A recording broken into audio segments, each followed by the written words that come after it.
Okay, first time to video me using the wheel. I'm not throwing on the wheel, I'm using the wheel with the wah assist. I have this piece that fits onto the wheel.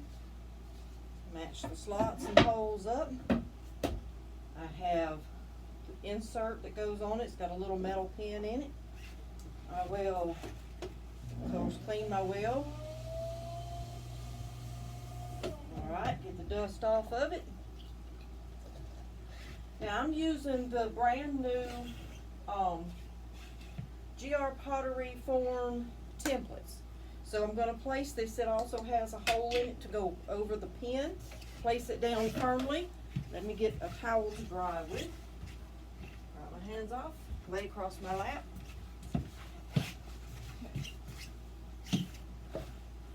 Alright, and this gives me a design. If you see the design around the edges, this will be the design that will go on the outside of the plate. Let me get this pin lined up. Alright, next goes my GR Pottery Forms. I'm using the 9.5 inch. I'm going to wet this so that it does not slip as the wheel is turning. Alright, this fits on here. Now, this next one, I want it to be a little deeper, so I'm putting on a piece the next size. That'll make it deep. This is the 8 inch. Now, this does not hook on by the pin. This, just wet it slightly, and the friction of the water will keep it from sliding. Alright, I am ready for my clay to be laid over the top. I'm going to wipe this one off one more time because this was used with a darker clay last time, and I will make sure I don't get the dark clay onto the white clay that I'm using today. Alright, lining up well. I'm going to show you how it looks right now. You see? Alright, that's with everything stacked. Alright, I'm going to get you all set back up here. Hope it's back like it was. Probably won't be, but alright, I'm going to get my piece of clay. I have used my slab roller to roll the clay out.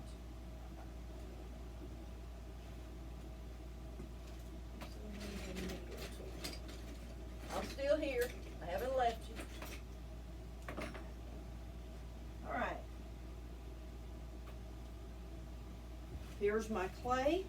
I have rolled it out 1/4 inch thick on the slab roller. I've taken a rolling pin and rolled some texture on it. I'm going to turn it upside down where the texture is over the forms so that it will be on the inside of my piece when I get through.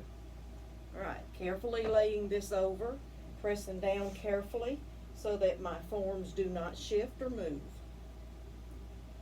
Now, since this clay is wider than the drip pan, I will take my needle tool and I'm going to cut away a little bit of the excess where it's about the size of the wheel head.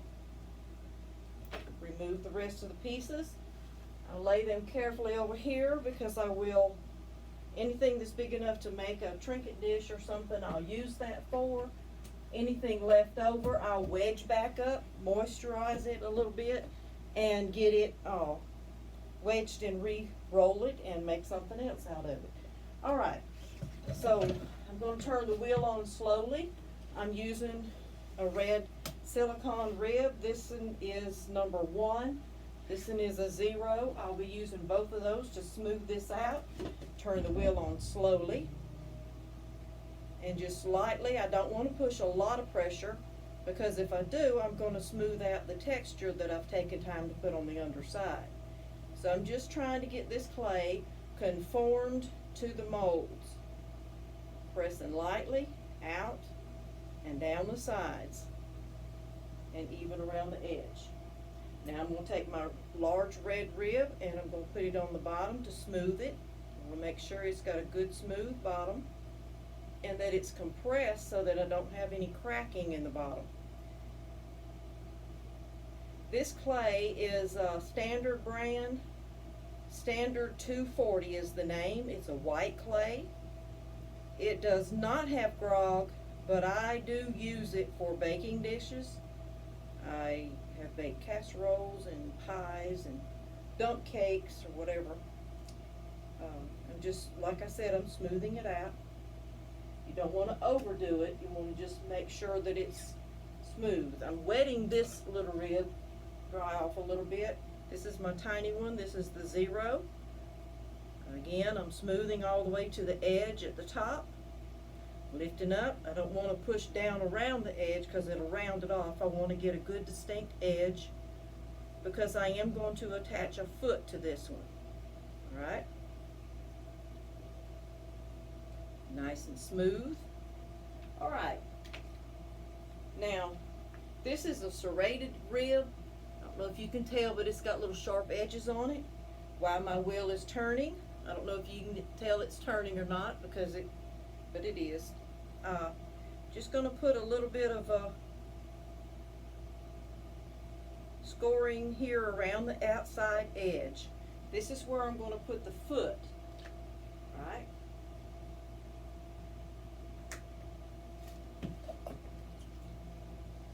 Okay. Now, I have taken a tool and cut little strips of clay from my slab roller to use for the feet. I'm going to stop the turning. So now this is still. I'm turning this little strip to the widest side. I'm going to score it. I have 3 different pieces to make sure I have enough to go all the way around. Now I'm going to put what we call slip. Those of you that don't know a lot about pottery, what it is a little bit of the clay that has been put into a little container and water put on it, and it makes like mud, and that's what we use to sort of glue the pieces together because it conforms with the rest of the pot. And we want to make a lot of good score marks. Alright, so that the score marks allows the slip to get down into the clay. Now I'm mixing this a little bit. I've got, it's just slushy, kind of, I don't know if you can see it or not. It's just clay and water. So I'm going to put this around here, make sure I don't smooth out the scoring that I made.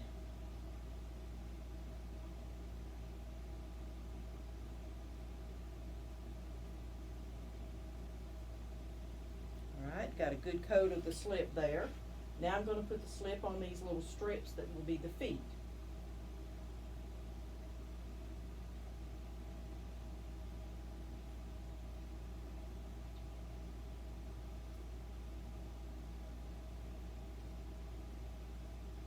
I love that GR Pottery Forms has made so many different shapes of forms that you can use. The round ones you can use like this with the wheel. The other shapes, you just form them on a banding wheel or something because it's not round. Alright, I'm going to place this over where it's scored onto the piece on the wheel. I want to make sure it has a little bit of pressure so that it seals really tight and it squishes out any kind of air bubbles that may be in it. Smooth it around with my finger so that I have a good even seal on it. Alright, now that piece did not make it all the way around. Take another strip and I'm going to overlap it slightly. I'll be trimming that up in just a minute. Alright, make sure that it's sealed real well all the way around. Now where it comes together, I'm going to lap them over, and then I'm going to take my knife and cut through both, and that way they're completely even and they fit tightly. I remove both of these little pieces, and all clay that's removed is reused. It's either re-wedged up. I will score the ends of these so that they fit nicely. Make sure there's a little bit of slip between that. Get a good bind between them. Alright, join them real well. Okay. All right, come on around. I'm going to need just another little piece because it doesn't quite make it. But when I get through, you won't be able to tell where the two pieces join or three pieces join. Alright, I'm going to cut just a little piece of this. I'm not going to try to put the whole strip down here because I just need a little small place. I'm going to line them together, cut through both, remove the end pieces where they fit nicely. Score and slip the ends. And I apologize again for how I look. This is quarantine time. This is pottery time. It is not get dressed up to go. This is called a mud shop, and it's for a reason. You get muddy and dusty when you're out down here. Alright, one last cut to make this fit nice and even. Remove these pieces.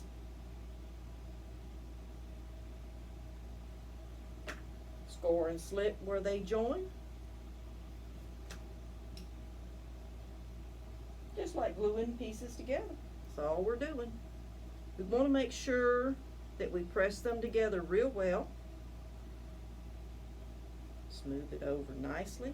Using your fingers to go around, smooth it nicely. Alright, and once you've got it like this, I'm going to turn the wheel back on slowly. And I'm going to use my rib to kind of smooth out the foot. I'm going to smooth the top so it's all the same height so that the bowl will stand flat. Work on the inside. And if you notice, I'm keeping both hands together so that it helps steady, and my elbows are resting on my legs so that it gives a little more brace. Just making sure that everything is really smooth. Alright, I'm going to take my sponge. I think I want this older sponge. Make sure it's wet. Bring out the excess and just gently smooth out where it joins together on the outside of the foot and on the inside of the foot. And like I said again, the wheel is turning. I want to put a little bit of throw marks or score marks on here with my finger lightly. I like to make it look like it's been on the wheel when it has.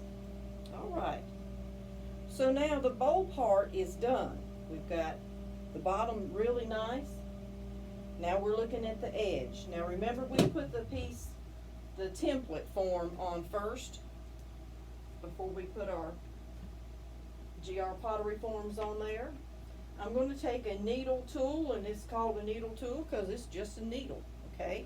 I'm going to set it on here and push it towards, make a cut mark towards the piece until I feel it bump the template. And I'm carefully going to go around the template. Notice I've got both hands on this form. I'm letting it go around the shape. Start here.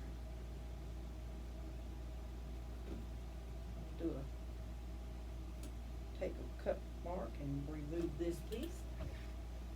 Alright.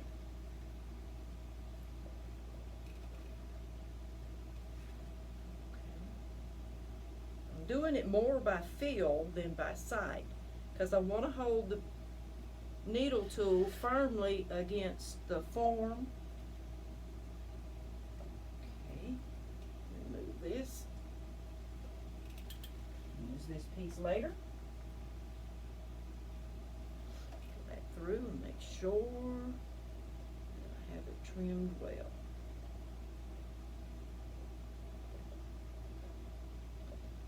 Okay. Alright, so there were some fancy scallops on this piece. I want to make sure that I'm slowly going around so that I define each one of these scallops the way the form was meant to.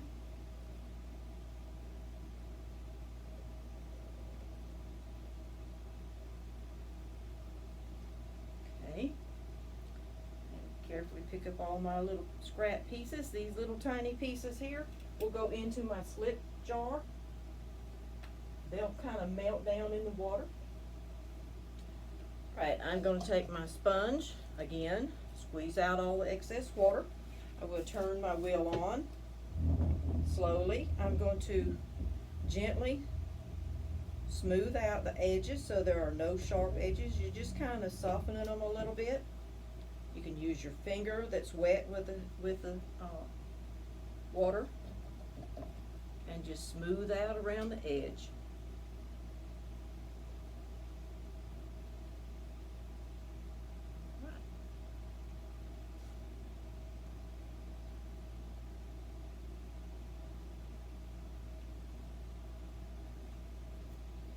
Okay.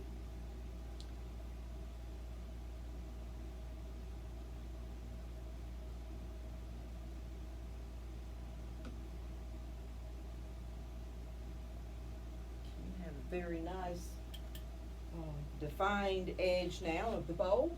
I'll pick up the camera again and see if I can show you what it looks like from the top view. Now there's a couple little small pieces, scrap pieces need moved.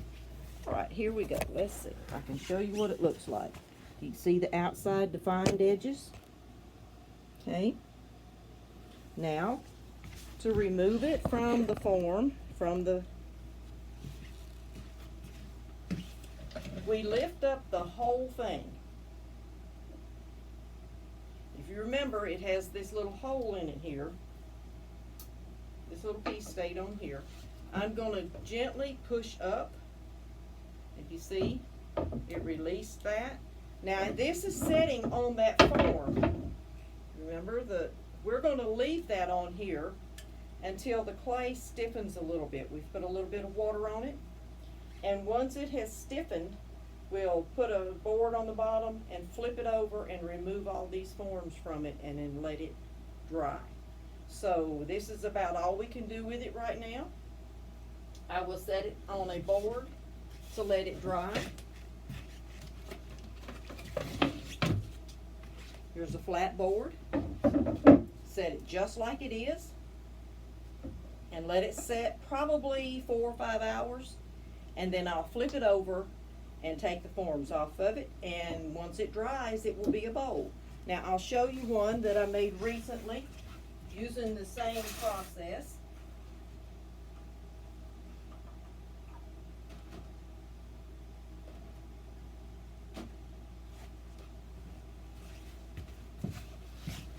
This bowl is over here drying. It was made by the same process.